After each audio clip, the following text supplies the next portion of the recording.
Bismillahirrahmanirrahim. Assalamualaikum warahmatullahi wabarakatuh. Insya Allah pada kesempatan kali ini Bapak akan menyampaikan terkait bab sistem gerak, yaitu pada manusia ya.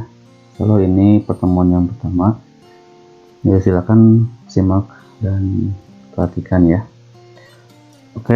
Langsung saja kita masuk ke slide yang kedua. Sistem gerak pada manusia yang akan kita pelajari yaitu ada 5 poin. Yang pertama terkait subbab tulang, yaitu rangka. Yang kedua persendian atau artikulasi. Yang ketiga otot. Dan yang keempat gangguan dan kelainan pada sistem gerak atau istilahnya penyakit pada sistem gerak. Dan yang terakhir, yang poin kelima, upaya menjaga kesehatan sistem gerak. Yang pertama terkait tulang. Nah, tulang ini atau istilahnya rangka ini bisa dilihat di gambarnya ya, ada rangka kepala, rangka badan, ada rangka anggota gerak. Secara keseluruhan seperti ini terbaginya ya, ada kepala, ada badan, dan anggota gerak. Nah, untuk istilah lainnya, rangka ini terbagi berdasarkan istilah rangka aksial dan juga apendikular. Rangka aksial ini terdiri dari rangka kepala dan juga rangka badan. Sedangkan rangka apendikular itu rangka anggota gerak.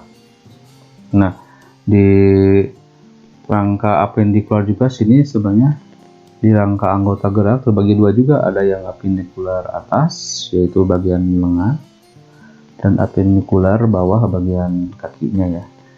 Nah, untuk kita bahas terlebih dahulu terkait tulang dulu ya. Tulang ini sebenarnya berfungsi sangat vital sekali terhadap tubuh kita ya. Fungsi rangka ini sangat banyak. Yang pertama yaitu membentuk tubuh ya. Kalau tidak ada tulang, sepertinya tubuh kita tidak akan terbentuk seperti sekarang kita lihat ini. Kemudian yang kedua, melindungi organ dalam tubuh. Sudah pasti ya, dengan adanya tulang yang sifatnya keras, ini bisa melindungi organ tubuh yang ada di dalam yang sifatnya lunak. Kemudian bisa juga menegakkan tubuh agar tubuh tegak, tidak menelungkup dan lain sebagainya. Kemudian bisa tempat melekatnya otot, tempat menyimpan mineral, dan juga bisa sebagai tempat pembentukan sel darah ya, seperti itu. Nah, kita masuk ke pembagiannya di sini ya. Ada rangka aksial yang tadi ruang kepala dan rangka kepala maksudnya ya, dengan rangka badan. Dan yang kedua rangka apendikular yaitu rangka anggota gerak. Untuk rangka aksialnya kita bahas dari yang pertama yaitu rangka kepala. Nah, ini diperbesar ya. Di rangka kepala ini terbagi dari beberapa bagian ya. Yang pertama ada tulang dahi, kemudian ada tulang pelipis, tulang air mata, tulang hidung, tulang pipi, tulang rahang atas, tulang rahang bawah. Ini ada tulang baji. Kemudian ada tulang kepala belakang dan tulang ubun-ubun. Jadi ini diingat-ingat letak bagian dari tulang kepalanya ya. Kemudian ada juga untuk rangka aksial pada rangka badan ya. Rangka badan ini sebenarnya ada beberapa bagian. Ada tulang belakang, yang ini. Kemudian ada tulang rusuk dan tulang dada. Dan ada tulang kemaluan ya, atau tulang usus nih. Tulang belakang, kita bahas dulu yang tulang belakang. Tulang belakang ini terbagi ke dalam beberapa bagian. Ada tulang leher, bagian paling atas, tulang punggung, tulang pinggang, kemudian ada tulang kelangkang sebelum tulang ekor. Nah, di sini sudah ada keterangan sebenarnya. Di tulang leher ini ada tulang atlas, tulang pemutar atau tulang aksisnya ya. Nanti ini akan berhubungan dengan persendian nanti.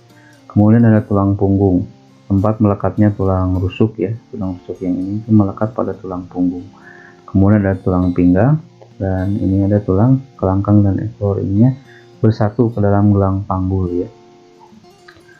Untuk jumlahnya, untuk tulang leher ini terdiri dari 7 ruas tulang leher ya. 7 ruas tulang leher di jumlah 1, 2, 3, 4, 5, 6, 7. Kemudian ada 12 ruas tulang punggung Ini ada 12, dihitung dari atas sampai ke bawah ruas tulang punggungnya. Kemudian ada 5 ruas tulang pinggang, ini juga dihitung ada 5 ruas tulang pinggang. Kemudian untuk tulang ekornya dan kelangkangannya, untuk tulang ekornya ini ada 4 ruas tulang ekor dan ada 5 ruas tulang kelangkangan. Nah, kemudian kita masuk ke tulang rusuk dan tulang dada ya. Di sini sudah diperlihatkan ya bagian-bagiannya. Tulang dada dan tulang rusuk ini bersama-sama membentuk pelindung yang terdapat di rongga dada, baik itu paru-paru, jantung, dan organ-organ yang terdapat di dalam tulang. Nah, tulang dada ini terdiri atas bagian hulu, hulu badan, kemudian ada tulang badan dan tajuk pedang. Nah, bagian hulunya ini tempat melekatnya tulang selangka ya, tulang selangka. Kemudian ada badan, bagian badannya, fungsinya hulu badannya ini berfungsi sebagai tempat melekatnya tulang rusuk sejati. Kemudian kita masuk ke tulang rusuk sejati mana? Nah, ini tulang rusuk ya. Tulang rusuk ini terdiri 7 pasang tulang rusuk sejati. Kita bisa dihitungnya dari kiri ke kanan, ini 1 pasang berarti 2, 3, 4, 5, 6, 7. Kemudian ada juga 3 pasang tulang rusuk palsu ya.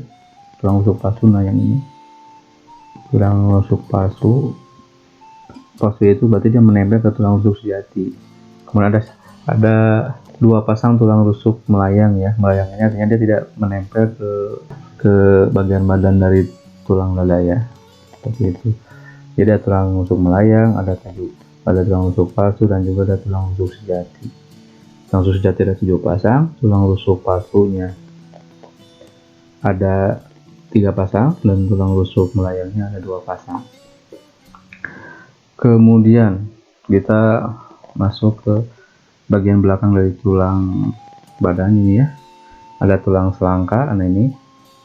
Kemudian ada tulang belikatnya di belakang, nempel di tulang rusuk. Nah, ini untuk yang gambar yang ini tulang yang bagian anggota badan bawahnya ya. Di sini ada tulang kemaluan, kemudian ada tulang duduk dan tulang usus. Jadi kalau sakit di sini biasanya. Oke, kita masuk ke slide selanjutnya. Nah, kita masuk ke jenis tulang. Sini ada jenis tulang itu terbagi ke dalam 2 ya. Ada tulang keras dan juga ada tulang rawan. Nah, itu bisa dilihat gambarnya.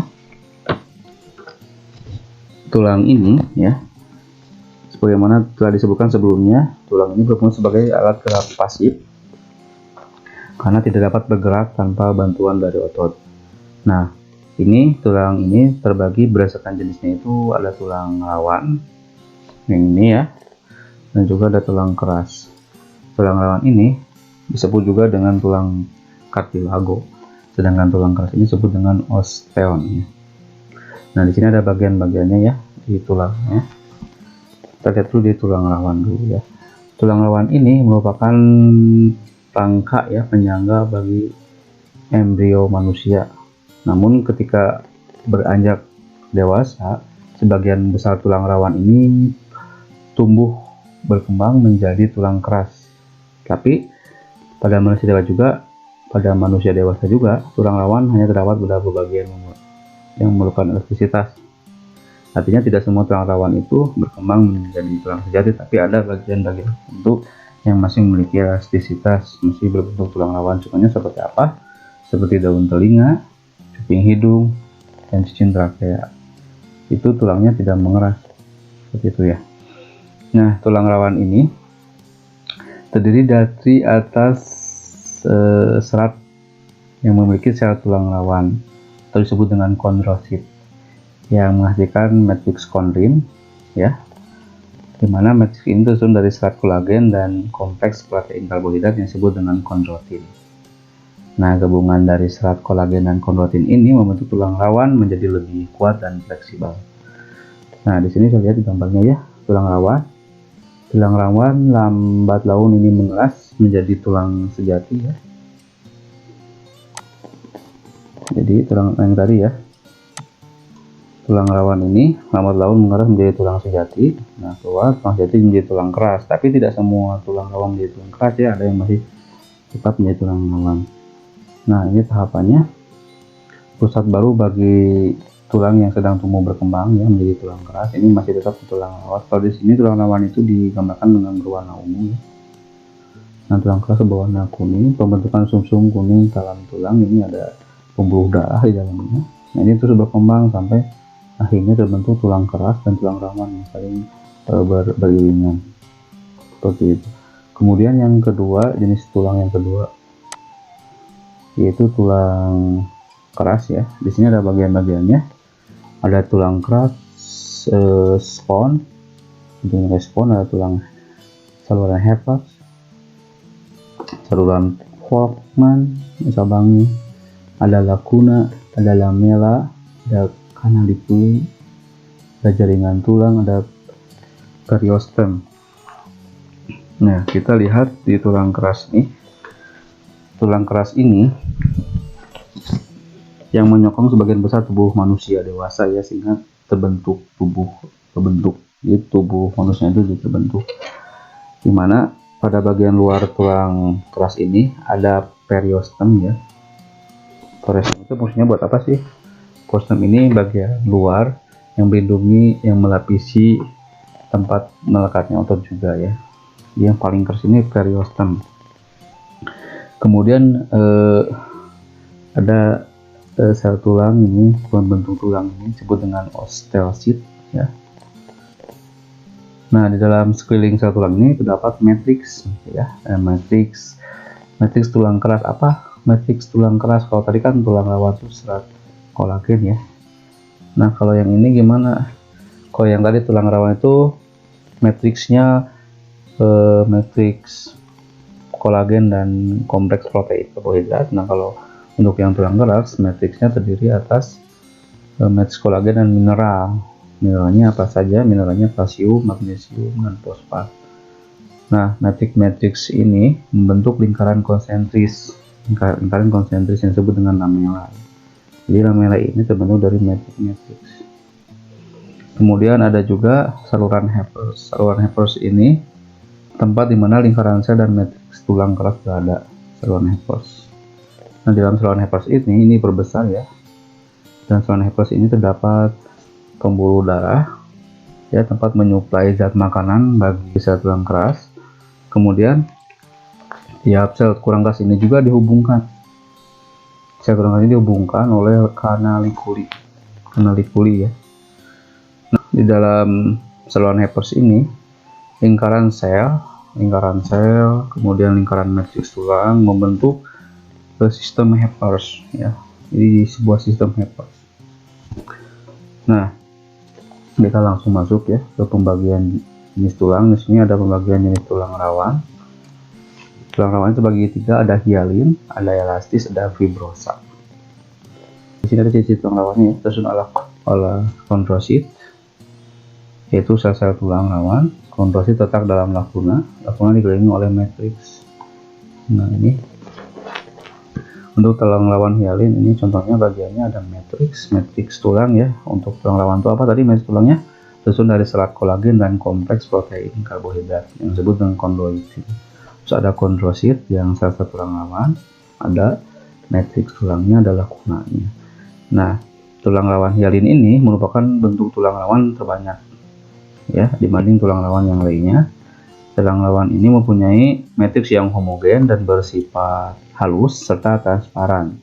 Tulang rawan hialin ini terdapat pada batang tenggorokan atau trakea, cuping hidung, kemudian pada persendian, serta antara tulang rusuk dan tulang dada. Ini untuk tulang rawan hialin. Kemudian yang kedua, tulang rawan elastis ini bersifat lentur ya.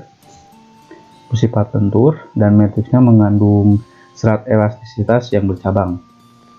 Tulang rawan ini terdapat pada epiglotis dan bagian luar telinga. Epiglotis itu bagian katup ya, katup epiglotis yang menghubungkan dua buah saluran baik pencernaan atau pernapasan. Itu perlu diingat lagi ya. Yang ketiga, tulang rawan fibrosa. Fibrosa ini bersifat kurang lentur ya. dan matriksnya mengandung serat kolagen yang tidak teratur. Letak fibrosa ini terletak di antara ruas tulang belakang. Oke, kita lanjut ke jenis tulang.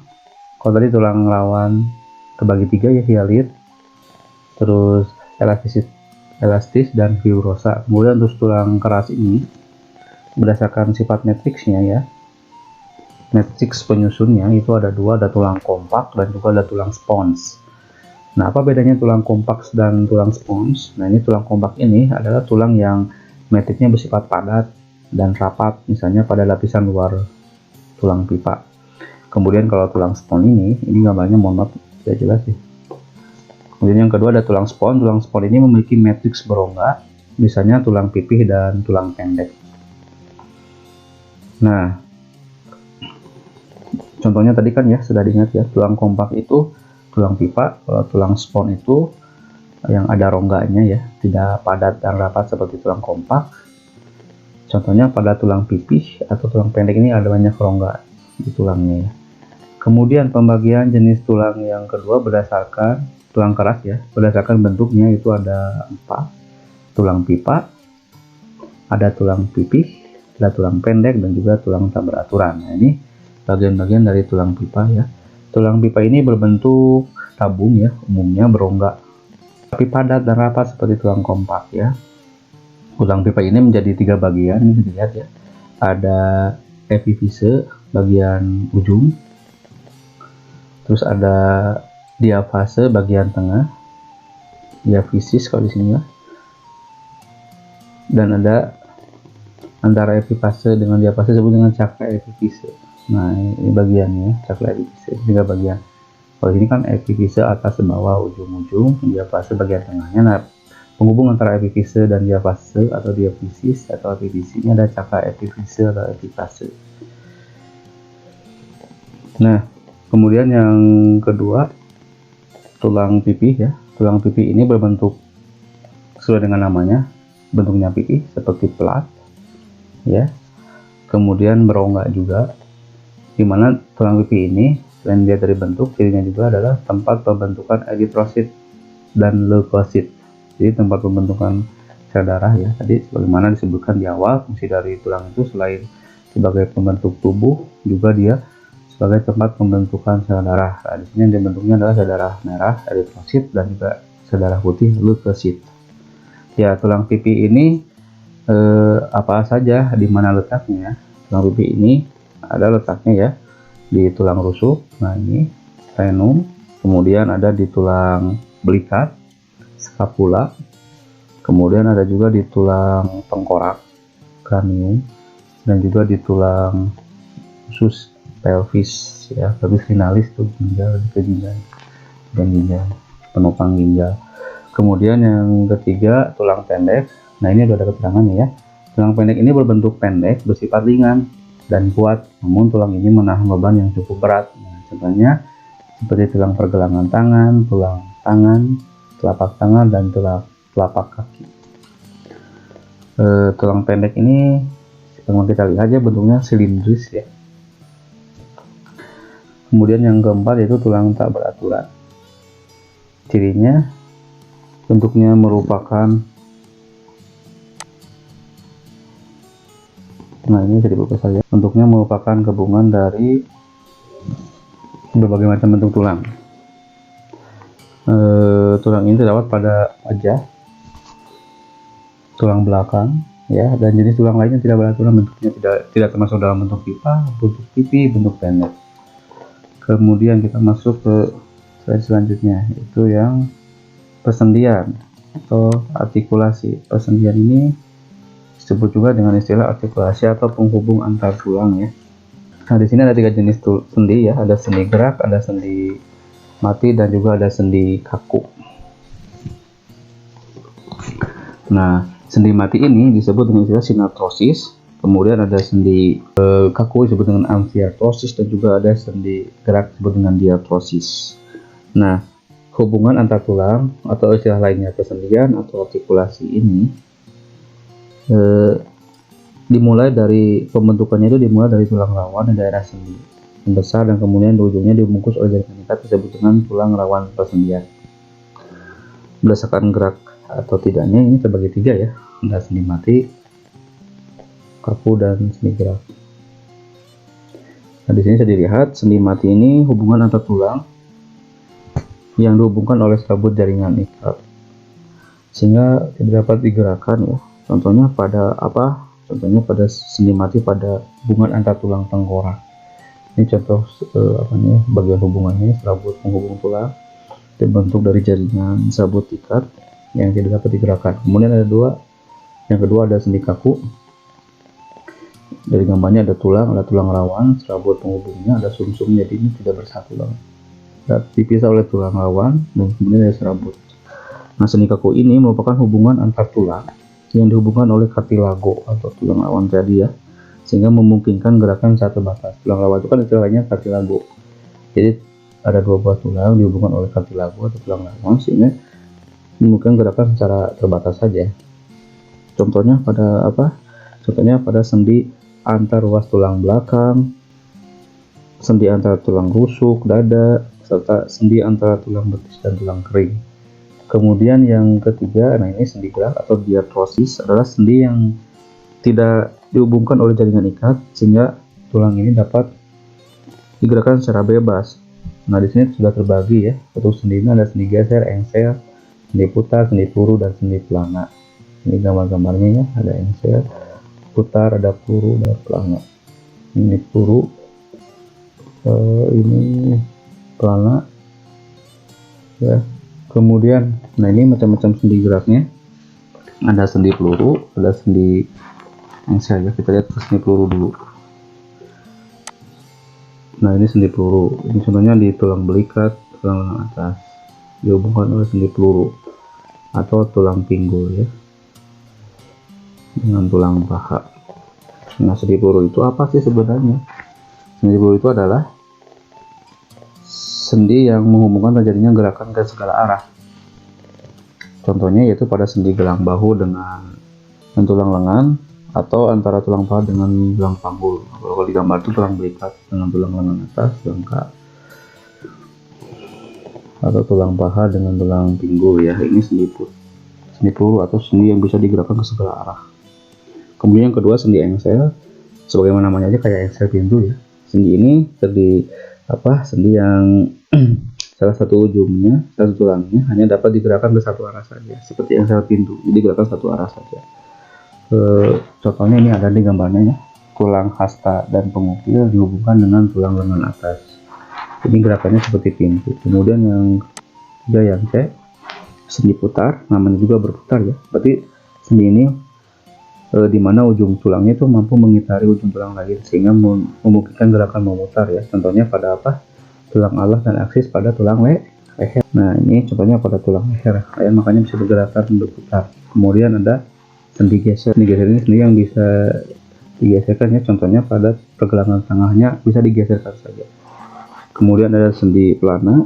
Sendi ini membentuk pelana seperti kuda dan berkros dua sehingga mirip dengan gerakan orang menunggang kuda. Contohnya pada tulang telapak tangan dengan tulang pergelangan tangan atau dengan ruas jari tangannya. Oke, itu macam-macam sendinya. Kemudian kita masuk ke poin yang ketiga yaitu otot. Nah, otot ini berlawanan dengan sifat kerja dari tulang ya. Kalau tulang itu sebagai alat gerak aktif, maka otot ini sebagai alat gerak kebalik. Kalau tulang itu sebagai alat gerak pasif, maka otot ini menjadi alat gerak aktifnya ya. Nah, otot ini juga disebut sebagai alat gerak aktif karena dia mampu berkontraksi. Nah, otot ini sebenarnya memiliki 3 ciri ya. Di sini baru langsung ke jenis ototnya. Nah, cirinya apa saja? Bisa dilihat di buku paketnya masing-masing ya. 3 ciri itu ada kontraktibilitas, ada ekstensibilitas, dan ada elastisitas. Kontraktibilitas itu kemampuan otot untuk memendek dari ukuran semula. Kemudian yang kedua ekstensibilitas, kemampuan otot untuk memanjang dari ukuran semula. Jadi kalau memendek kontraktibilitas, kalau memanjang ekstensibilitas, dan yang terakhir ciri yang otot ketiga itu elastisitas, itu kemampuan otot untuk kembali ke ukuran yang semula.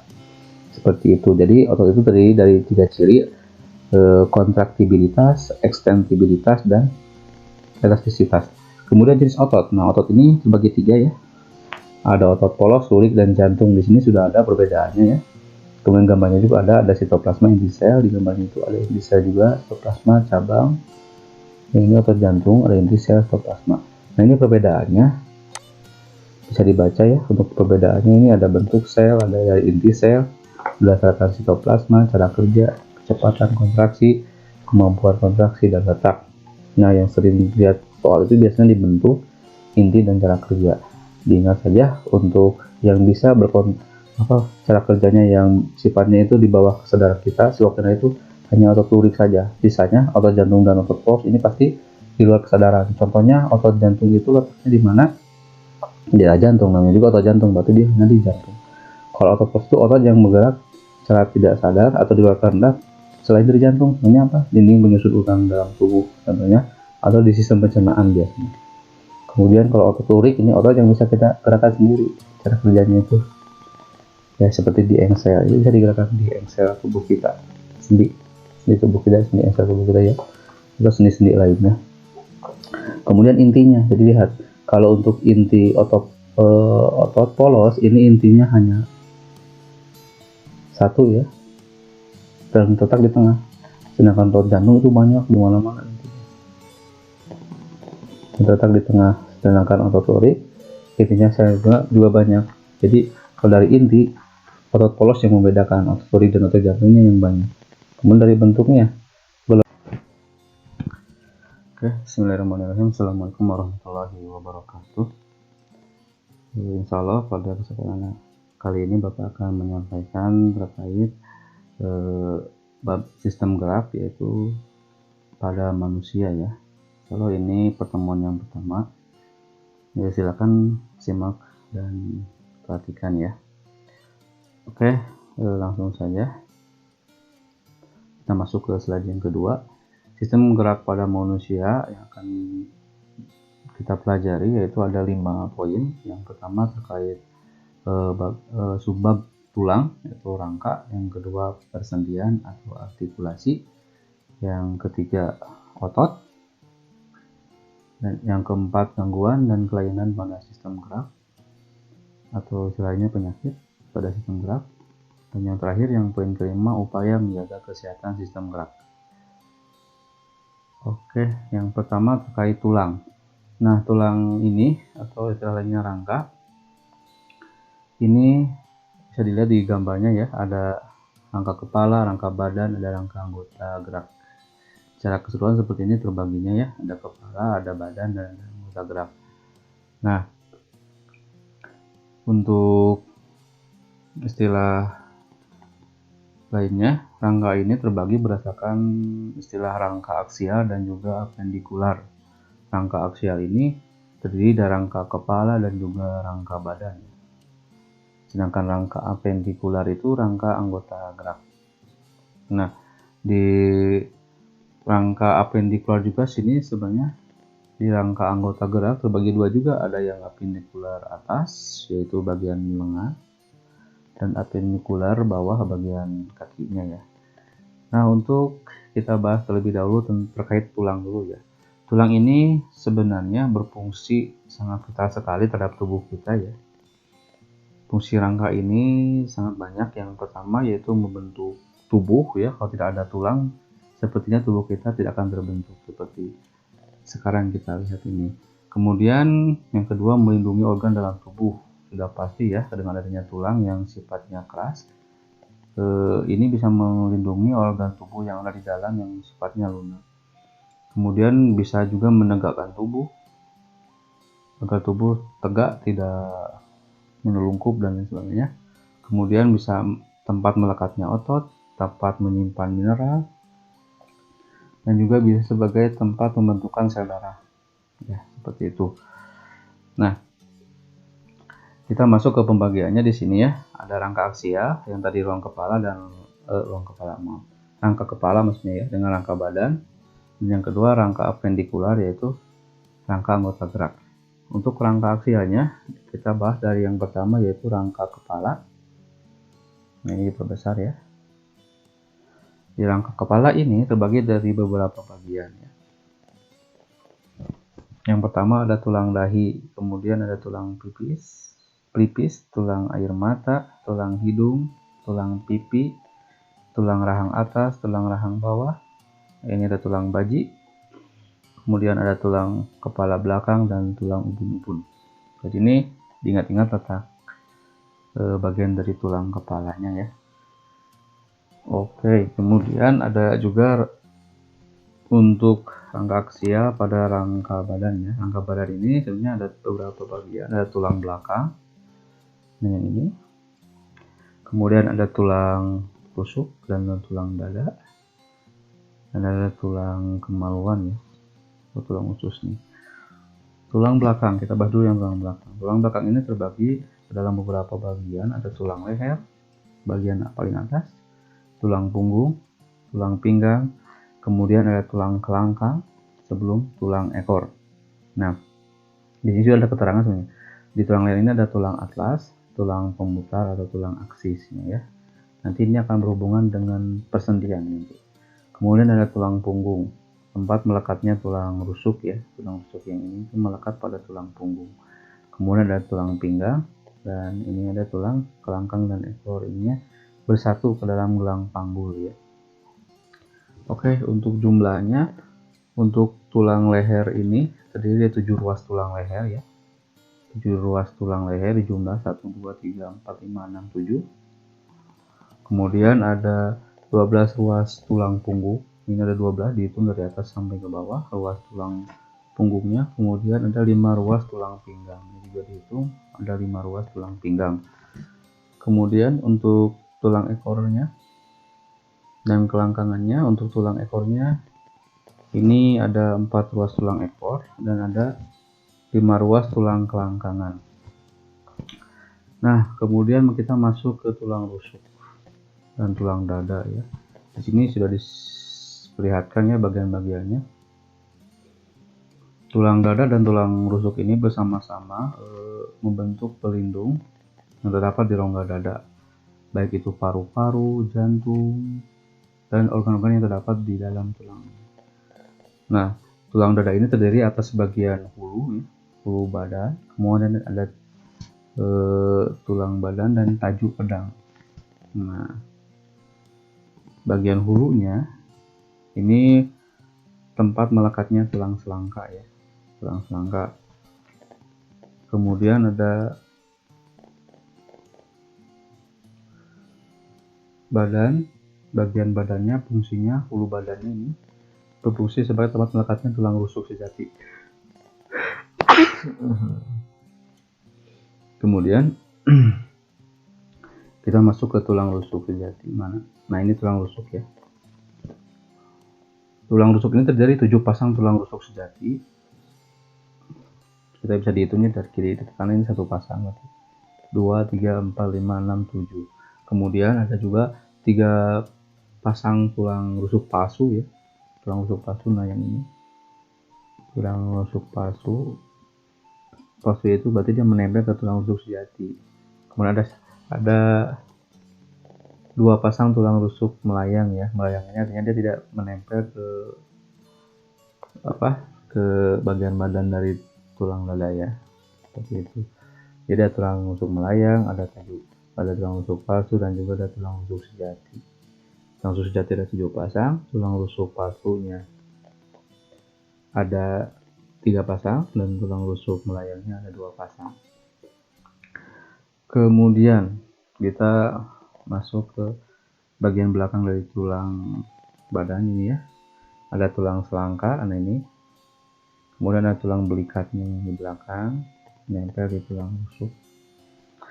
Nah, ini untuk yang gambar yang ini tulang yang bagian anggota badan bawahnya ya. Di sini ada tulang kemaluan, kemudian ada tulang duduk dan tulang usus. Jadi kalau sakit di sini biasanya.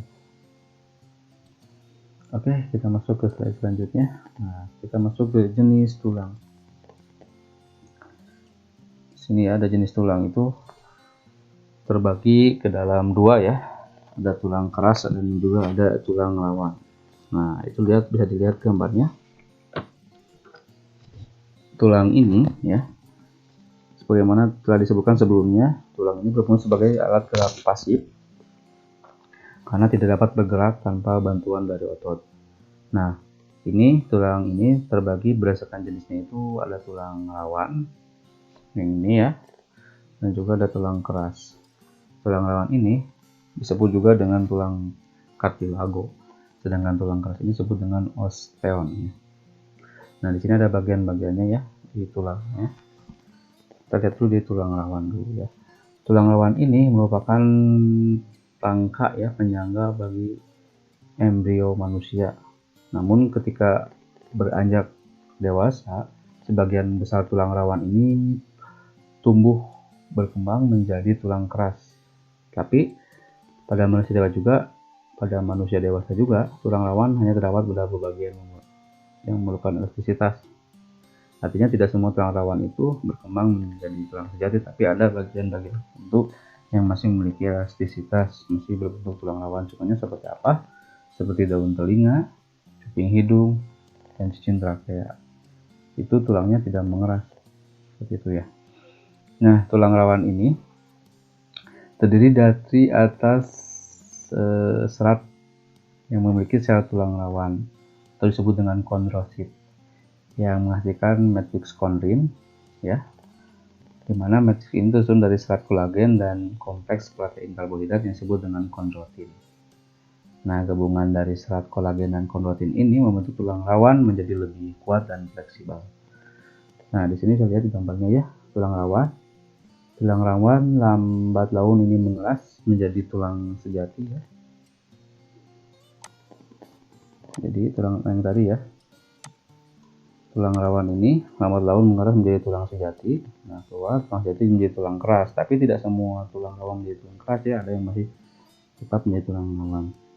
Nah, ini tahapannya. Pusat baru bagi tulang yang sedang tumbuh berkembang ya menjadi tulang keras ini masih tetap tulang rawan. Kalau di sini tulang rawan itu digambarkan dengan berwarna ungu. Nah, tulang keras berwarna kuning. Pembentukan sumsum kuning dalam tulang ini ada pembuluh darah di dalamnya. Nah, ini terus berkembang sampai akhirnya terbentuk tulang keras dan tulang rawan yang saling beriringan seperti itu. Kemudian yang kedua, jenis tulang yang kedua yaitu tulang keras ya. Di sini ada bagian-bagiannya. Ada tulang keras spon, bentuknya spon, ada tulang saluran Hepworth, saluran Volkmann, cabangnya, ada lacuna, ada lamella, ada canaliculi, ada jaringan tulang, ada periostem. Nah, kita lihat di tulang keras ini. Tulang keras ini yang menyokong sebagian besar tubuh manusia dewasa ya, sehingga terbentuk tubuh manusia itu terbentuk, dimana pada bagian luar tulang keras ini ada periostem ya. Periostem itu fungsinya buat apa sih? Periostem ini bagian luar yang melindungi, yang melapisi tempat melekatnya otot juga ya. Yang paling keras ini periostem. Kemudian ada sel tulang ini, pembentuk tulang ini disebut dengan osteosit ya. Nah, di dalam sekeliling sel tulang ini terdapat matriks ya. Matriks tulang keras apa? Matriks tulang keras, kalau tadi kan tulang rawan itu serat kolagen ya. Nah, kalau yang ini gimana? Kalau yang tadi tulang rawan itu matriksnya matriks kolagen dan kompleks protein karbohidrat. Nah, kalau untuk yang tulang keras, matriksnya terdiri atas matriks kolagen dan mineral. Mineralnya apa saja? Mineralnya kalsium, magnesium, dan fosfat. Nah, matriks ini membentuk lingkaran konsentris yang disebut dengan lamella. Jadi lamella ini terbentuk dari matriks. Kemudian ada juga saluran Hepworth. Saluran Hepworth ini tempat di mana lingkaran sel dan matriks tulang keras berada, saluran Hepworth. Nah, di dalam saluran Hepworth ini perbesar ya. Dan saluran Hepworth ini terdapat pembuluh darah ya, tempat menyuplai zat makanan bagi sel tulang keras. Kemudian tiap sel kurang keras ini juga dihubungkan Sel tulang ini dihubungkan oleh kanalikuli ya. Nah, di dalam saluran Hebers ini lingkaran sel, kemudian lingkaran matriks tulang membentuk sistem Hebers ya. Jadi sebuah sistem Hebers. Nah, kita langsung masuk ya ke pembagian jenis tulang. Di sini ada pembagian jenis tulang rawan. Tulang rawan itu bagi tiga, ada hialin, ada elastis, ada fibrosa. Nah, apa itu hialin? Nah, di sini ada ciri tulang rawannya, tersusun oleh kondrosit, yaitu sel-sel tulang rawan. Kondrosit terletak dalam lakuna dikelilingi oleh matriks. Nah, ini untuk tulang rawan hialin, ini contohnya bagiannya ada matriks tulang ya. Untuk tulang rawan itu apa tadi? Matriks tulangnya tersusun dari serat kolagen dan kompleks protein karbohidrat yang disebut dengan kondroitin. Terus ada kondrosit yang sel-sel tulang rawan, ada matriks tulangnya, adalah lakunanya. Nah, tulang rawan hialin ini merupakan bentuk tulang rawan terbanyak ya dibanding tulang rawan yang lainnya. Tulang rawan ini mempunyai matriks yang homogen dan bersifat halus serta transparan. Tulang rawan hialin ini terdapat pada batang tenggorokan atau trakea, cuping hidung, kemudian pada persendian, serta antara tulang rusuk dan tulang dada. Ini untuk tulang rawan hialin. Kemudian yang kedua, tulang rawan elastis ini bersifat lentur ya, dan matriksnya mengandung serat elastisitas yang bercabang. Tulang rawan ini terdapat pada epiglotis dan bagian luar telinga. Epiglotis itu bagian katup ya, katup epiglotis yang menghubungkan dua buah saluran baik pencernaan atau pernapasan. Itu perlu diingat lagi ya. Kemudian itu di bab pencernaan kalau tidak salah. Kemudian yang ketiga, tulang rawan fibrosa. Fibrosa ini bersifat kurang lentur ya, dan matriksnya mengandung serat kolagen yang tidak teratur. Letak fibrosa ini terletak di antara ruas tulang belakang. Oke, kita lanjut ke jenis tulang.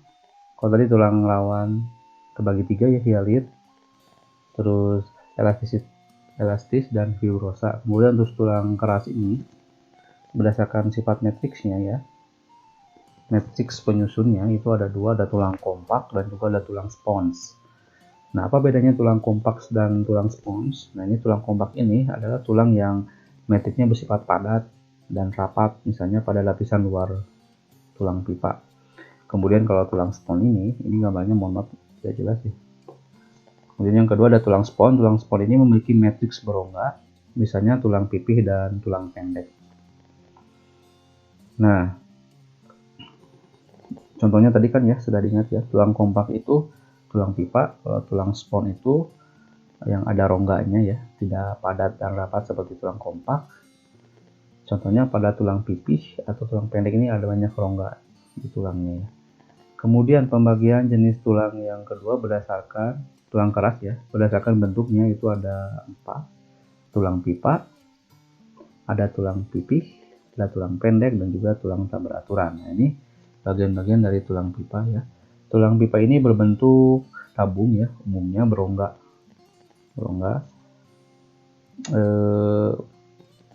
Tapi padat dan rapat seperti tulang kompak ya.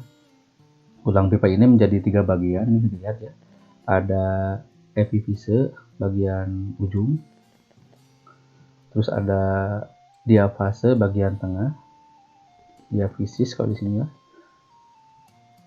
dan ada antara epifase dengan diafase disebut dengan cakra epifise.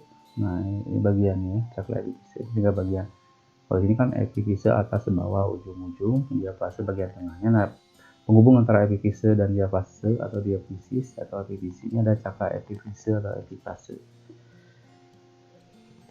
Nah, kemudian yang kedua tulang pipih ya. Tulang pipih ini berbentuk sesuai dengan namanya, bentuknya pipih seperti pelat ya. Kemudian berongga juga. Di mana tulang pipih ini selain dia dari bentuk, cirinya juga adalah tempat pembentukan eritrosit dan leukosit. Jadi tempat pembentukan sel darah ya. Tadi sebagaimana disebutkan di awal, fungsi dari tulang itu selain sebagai pembentuk tubuh, juga dia sebagai tempat pembentukan sel darah. Nah, di sini yang dibentuknya adalah sel darah merah, eritrosit, dan juga sel darah putih, leukosit. Ya, tulang pipi ini apa saja, di mana letaknya? Tulang pipi ini ada letaknya ya di tulang rusuk. Nah, ini sternum, kemudian ada di tulang belikat, scapula, kemudian ada juga di tulang tengkorak, cranium, dan juga di tulang usus pelvis ya, pelvis finalis tuh ginjal, ke ginjal dan ginjal, penopang ginjal. Kemudian yang ketiga, tulang pendek. Nah, ini udah ada keterangannya ya.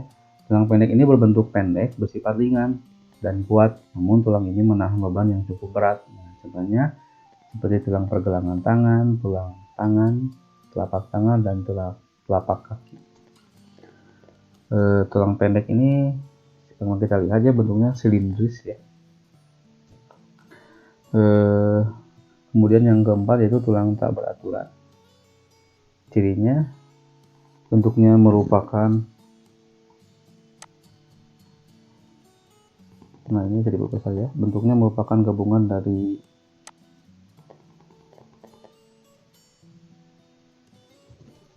tulang tak beraturan bentuknya merupakan gabungan dari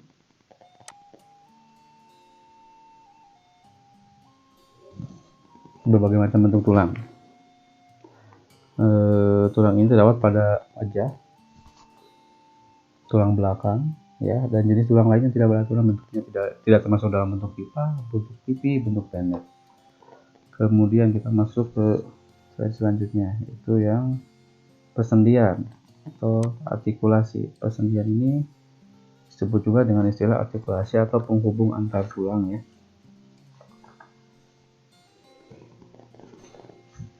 Nah, di sini ada 3 jenis sendi ya, ada sendi gerak, ada sendi mati, dan juga ada sendi kaku. Nah, sendi mati ini disebut dengan istilah sinartrosis. Kemudian ada sendi kaku disebut dengan amfiartrosis, dan juga ada sendi gerak disebut dengan diartrosis. Nah, hubungan antar tulang atau istilah lainnya persendian atau artikulasi ini dimulai dari pembentukannya itu dimulai dari tulang rawan di daerah sendi yang besar, dan kemudian di ujungnya dibungkus oleh jaringan ikat disebut dengan tulang rawan persendian. Berdasarkan gerak atau tidaknya ini terbagi 3 ya, ada sendi mati, kaku, dan sendi gerak. Nah, di sini bisa dilihat sendi mati ini hubungan antar tulang yang dihubungkan oleh serabut jaringan ikat sehingga tidak dapat digerakkan ya. Contohnya pada apa? Contohnya pada sendi mati pada hubungan antar tulang tengkorak. Ini contoh bagian hubungannya, serabut penghubung tulang terbentuk dari jaringan serabut ikat yang tidak dapat digerakkan. Kemudian ada yang kedua ada sendi kaku. Dari gambarnya ada tulang rawan, serabut penghubungnya ada sumsum, jadi ini tidak bersatu banget. Dipisah oleh tulang rawan dan kemudian ada serabut. Nah, sendi kaku ini merupakan hubungan antar tulang yang dihubungkan oleh kartilago atau tulang rawan tadi ya, sehingga memungkinkan gerakan secara terbatas. Tulang rawan itu kan istilahnya kartilago. Jadi ada 2 buah tulang dihubungkan oleh kartilago atau tulang rawan sehingga memungkinkan gerakan secara terbatas saja. Contohnya pada apa? Contohnya pada sendi antar ruas tulang belakang, sendi antara tulang rusuk, dada, serta sendi antara tulang betis dan tulang kering.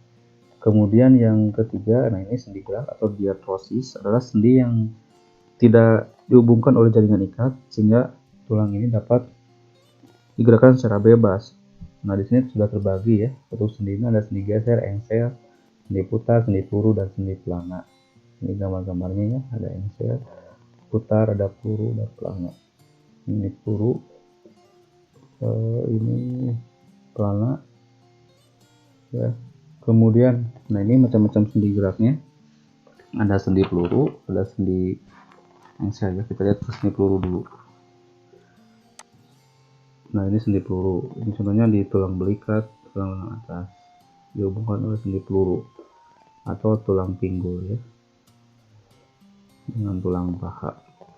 Nah, sendi peluru itu apa sih sebenarnya? Sendi peluru itu adalah sendi yang menghubungkan terjadinya gerakan ke segala arah Contohnya yaitu pada sendi gelang bahu dengan tulang lengan, atau antara tulang paha dengan tulang panggul. Kalau di gambar itu tulang belikat dengan tulang lengan atas, lengkap, atau tulang paha dengan tulang pinggul ya. Ini sendi peluru atau sendi yang bisa digerakkan ke segala arah. Kemudian yang kedua, sendi engsel. Sebagaimana namanya aja kayak engsel pintu ya. Sendi ini sendi yang salah satu ujungnya, satu tulangnya hanya dapat digerakkan ke satu arah saja, seperti engsel pintu, jadi digerakkan satu arah saja. Contohnya ini ada di gambarnya ya, tulang hasta dan pengukil dihubungkan dengan tulang lengan atas. Ini gerakannya seperti pintu. Kemudian yang ketiga, yang C, sendi putar, namanya juga berputar ya. Berarti sendi ini di mana ujung tulangnya itu mampu mengitari ujung tulang lain sehingga memungkinkan gerakan memutar ya. Contohnya pada tulang alas dan aksis pada tulang leher ya. Nah, ini contohnya pada tulang leher ya, makanya bisa bergerakan berputar. Kemudian ada sendi geser.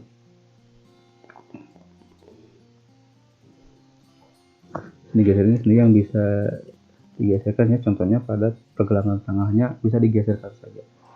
Kemudian ada sendi pelana. Sendi ini membentuk pelana seperti kuda dan bertros dua sehingga mirip dengan gerakan orang menunggang kuda. Contohnya pada tulang telapak tangan dengan tulang pergelangan tangan atau dengan ruas jari tangannya. Oke, itu macam-macam sendinya. Kemudian kita masuk ke poin yang ketiga yaitu otot.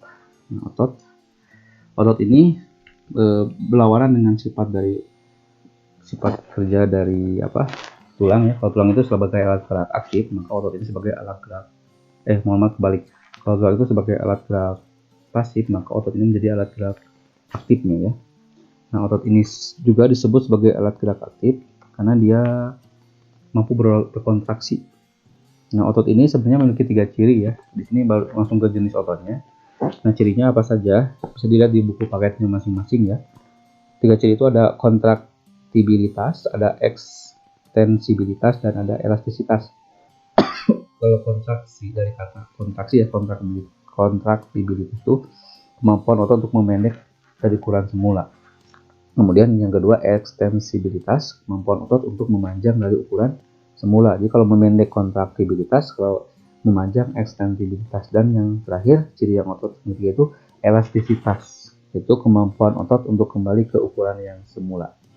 Seperti itu. Jadi otot itu terdiri dari 3 ciri, kontraktibilitas, ekstensibilitas, dan elastisitas. Kemudian jenis otot. Nah, otot ini terbagi 3 ya. Ada otot polos, lurik, dan jantung. Di sini sudah ada perbedaannya ya. Kemudian gambarnya juga ada sitoplasma, inti sel. Di gambarnya itu ada inti sel juga, sitoplasma, cabang. Yang ini otot jantung, ada inti sel, sitoplasma. Nah, ini perbedaannya bisa dibaca ya. Untuk perbedaannya ini ada bentuk sel, ada dari inti sel, berdasarkan sitoplasma, cara kerja, kecepatan kontraksi, kemampuan kontraksi, dan letak. Nah, yang sering dilihat soal itu biasanya dibentuk, inti, dan cara kerja. Diingat saja untuk yang bisa cara kerjanya yang sifatnya itu di bawah kesadaran kita, slogannya itu hanya otot lurik saja. Sisanya otot jantung dan otot polos ini pasti di luar kesadaran. Contohnya otot jantung itu letaknya di mana? Di jantung, namanya juga otot jantung, berarti dia hanya di jantung. Kalau otot polos itu otot yang bergerak secara tidak sadar atau di luar kehendak selain dari jantung. Contohnya apa? Dinding penyusut utang dalam tubuh contohnya, atau di sistem pencernaan biasanya. Kemudian kalau otot lurik ini otot yang bisa kita gerakan sendiri. Cara kerjanya itu ya seperti di engsel, ini bisa digerakkan di engsel tubuh kita, sendi tubuh kita, sendi engsel tubuh kita ya, atau sendi-sendi lainnya. Kemudian intinya, jadi lihat kalau untuk inti otot polos ini intinya hanya satu ya, dan terletak di tengah. Sedangkan otot jantung itu banyak di mana-mana, terletak di tengah. Sedangkan otot lurik intinya juga banyak. Jadi kalau dari inti, otot polos yang membedakan, otot lurik dan otot jantungnya yang banyak. Kemudian dari bentuknya, gelondong dengan ujung menggunting, bentuknya memanjang silindris untuk otot jantung, dan luriknya berbentuk memanjang silindris. Dan terus contohnya bisa dibaca ya untuk ciri-cirinya. Oke, kita lanjut ke sifat kerja otot. Nah, sifat kerja otot ini terbagi 2 ya. Terbagi 2, ada otot yang sifatnya antagonis dan sinergis. Nah, otot antagonis Ini adalah otot yang terdiri yang dua otot yang lebih atau lebih yang tujuan kerjanya berlawanan. Contohnya fleksi dan ekstensi. Fleksi dan ekstensi, membengkokkan dan meluruskan. Kemudian jenis otot antagonis ini yang berlawanan yang kedua, abduksi dan adduksi. Abduksi itu menjauhi badan, sedangkan adduksi itu mendekati badan. Kemudian ada elevasi dan depresi. Elevasi itu menengadah dan depresi itu menengkuk ke bawah. Karena pronasi dan supinasi ya. Pronasi itu menelungkup, nah supi itu menengadah. Kemudian yang kedua, sebagai otot yang kedua itu sinergis. Sinergis ini adalah kerja otot-otot yang kontraksinya menimbulkan gerakan searah. Kalau yang antagonis berlawanan, maka sinergis itu searah. Otot sinergis ini contohnya pada otot pronator teres dan pronator quadratus yang menimbulkan gerakan menelungkup dan menengadah pada telapak kaki. Kemudian fungsi dari otot sendiri ya. Ini sebenarnya punya fungsi yang sangat vital ya. Pertama sebagai alat gerak aktif, kemudian yang kedua sebagai penyusun organ-organ tubuh, kemudian dia bisa menstabilkan sendi dan juga menghasilkan panas.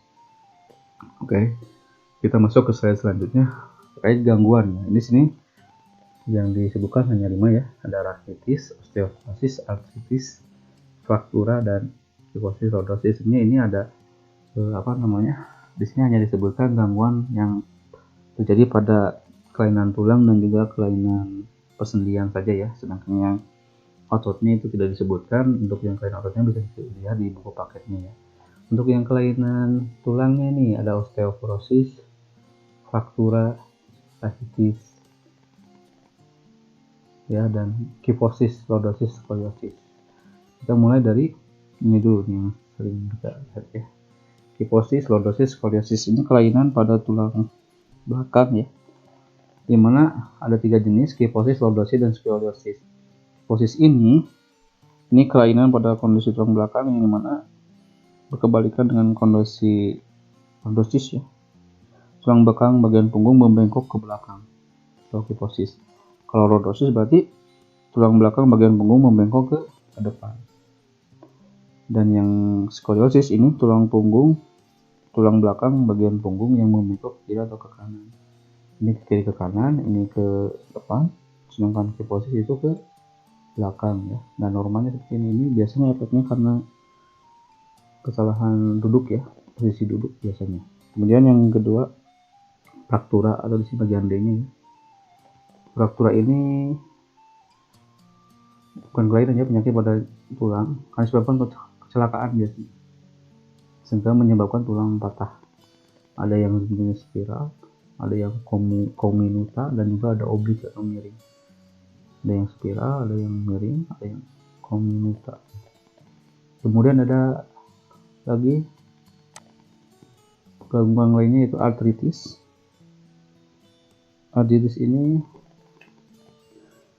sebenarnya pada persendian ya. Artritis ini radang atau iritasi pada sendi, dimana bisa menyebabkan sendinya terinfeksi atau bernanah, atau menjadi kering karena kehilangan cairan sinovial sehingga bentuknya menjadi tidak beraturan. Harusnya rapi normal jadi seperti ini ya. Sebenarnya artritis ini ada 2 jenis, ada eksudatif, ada sika ya, seperti itu. Ada jenis kelainan lainnya ada dislokasi, terkilir, dan ankilosis ya, ini di persendian. Kemudian osteoporosis. Osteoporosis itu kondisi tulang menjadi rapuh karena berkurangnya jumlah kalsium ya, dan juga jumlah mineral dalam tulang. Biasanya terjadi pada lansia ya, orang lansia atau lanjut usia. Kemudian rakitis. Nah, ini rakitis ini bisa kita lihat gambarnya ya, bentuknya seperti O atau X ini. Bentuk seperti O atau X kakinya. Ini kenapa? Karena disebabkan oleh kekurangan vitamin D dan kalsium sehingga pembentukan tulang menjadi tidak sempurna. Ada yang berbentuk O dan juga ada yang berbentuk X. Itu ya gangguannya. Nah, untuk yang satu lagi itu gangguan pada otot, atrofi, hipertrofi, kram, tetanus, kemudian mistemia, itu bisa dilihat di buku paketnya ya. Kemudian yang terakhir, ini upaya bagaimana sih menjaga kesehatan sistem gerak pada manusia. Nah, bisa dilihat ya poin-poinnya. Pertama, silakan biasakan untuk berjemur di bawah sinar matahari di pagi hari ya.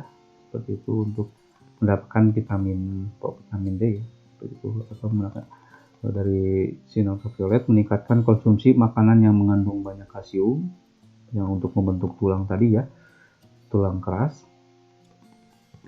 Untuk pembentukan tulang lunak juga memperbanyak konsumsi makanan yang mengandung vitamin D. Ini untuk menghilangkan efek dari hitis ya, takutnya nanti kekurangan vitamin D. Menghindari kebiasaan duduk yang salah seperti tadi, bisa menyebabkan kifosis, lordosis, dan skoliosis. Kemudian melakukan olahraga yang secara teratur agar sehat, teruji sendi dan tulangnya ya. Memperhatikan aktivitas fisik yang cukup setiap harinya, berarti jangan diporsir juga. Mungkin cukup sekian ya terkait penjelasan sistem gerak pada manusia. Ini mohon maaf kalau banyak kesalahan atau penjelasannya kurang jelas ya. Nanti bisa dilihat untuk lebih jelasnya di buku paketnya masing-masing ya, di bab pertama halaman 5 sampai halaman 24. Nah, di sana lebih detail, bisa dibaca sendiri ya. Nah, terima kasih atas perhatiannya. Assalamualaikum warahmatullahi wabarakatuh. Condong dengan ujung menggunting, bentuknya memanjang silindris untuk tercantung, dan kulitnya berbentuk memanjang silindris. Dan terus contohnya bisa dibaca ya untuk ciri-ciri. Oke, kita lanjut ke sifat kerja otot. Nah, sifat kerja otot ini terbagi dua ya.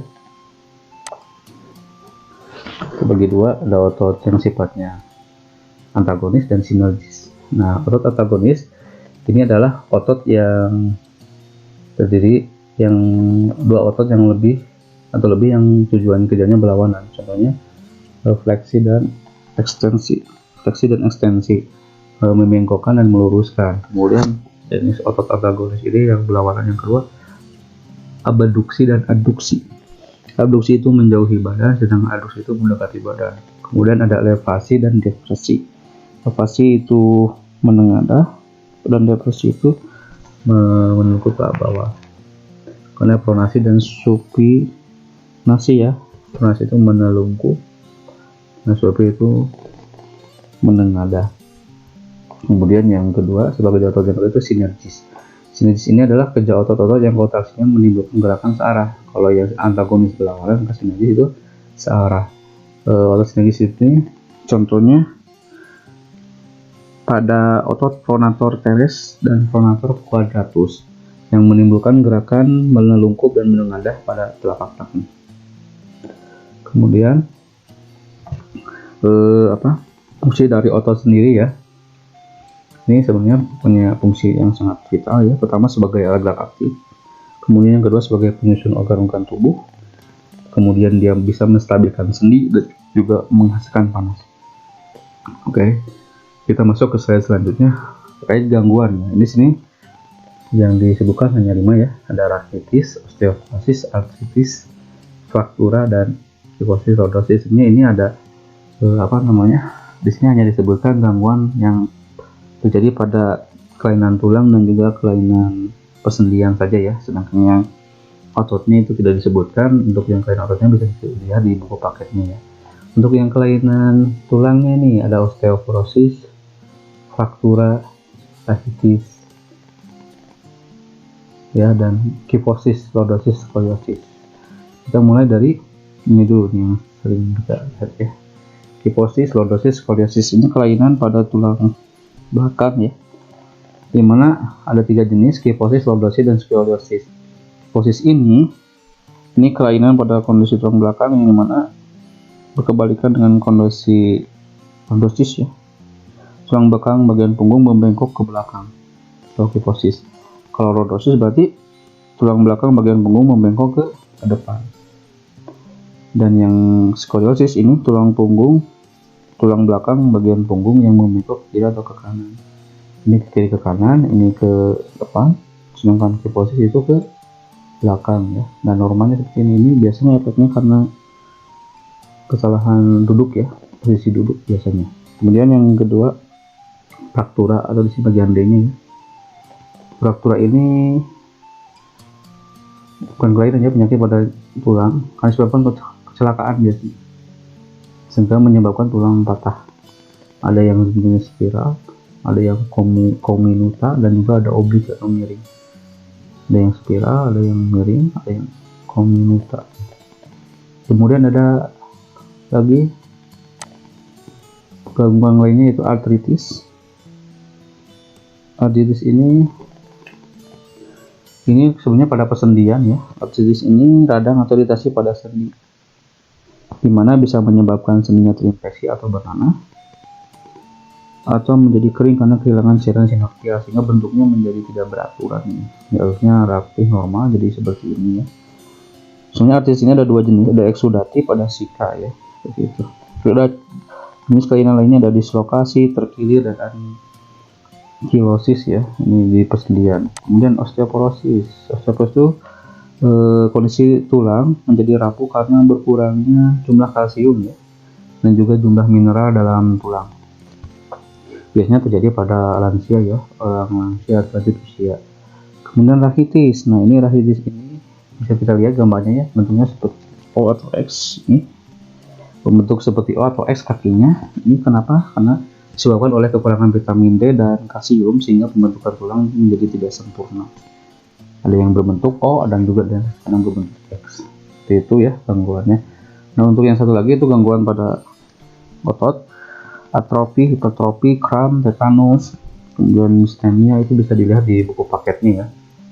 Kemudian yang terakhir, ini upaya bagaimana sih menjaga kesehatan sistem gerak pada manusia. Nah, bisa dilihat ya poin-poinnya. Pertama, silakan biasakan untuk berjemur di bawah sinar matahari di pagi hari ya, seperti itu, untuk mendapatkan vitamin D ya, seperti itu. Atau dari sinar ultraviolet, meningkatkan konsumsi makanan yang mengandung banyak kalsium yang untuk membentuk tulang tadi ya, tulang keras. Untuk pembentukan tulang lunak juga memperbanyak konsumsi makanan yang mengandung vitamin D. Ini untuk menghilangkan efek dari hitis ya, takutnya nanti kurang vitamin D. Menghindari kebiasaan duduk yang salah seperti tadi, bisa menyebabkan ketosis, lordosis, dan skoliosis. Kemudian melakukan olahraga yang secara teratur agar sehat, teruji sendi dan tulangnya ya. Memperhatikan aktivitas fisik yang cukup setiap harinya, berarti jangan diporsir juga. Mungkin cukup sekian ya terkait penjelasan sistem gerak pada manusia. Ini mohon maaf kalau banyak kesalahan atau penjelasannya kurang jelas ya. Nanti bisa dilihat untuk lebih jelasnya di buku paketnya masing-masing ya, di bab pertama halaman 5 sampai halaman 24. Nah, di sana lebih detail, bisa dibaca sendiri ya. Nah, terima kasih atas perhatiannya. Assalamualaikum warahmatullahi wabarakatuh.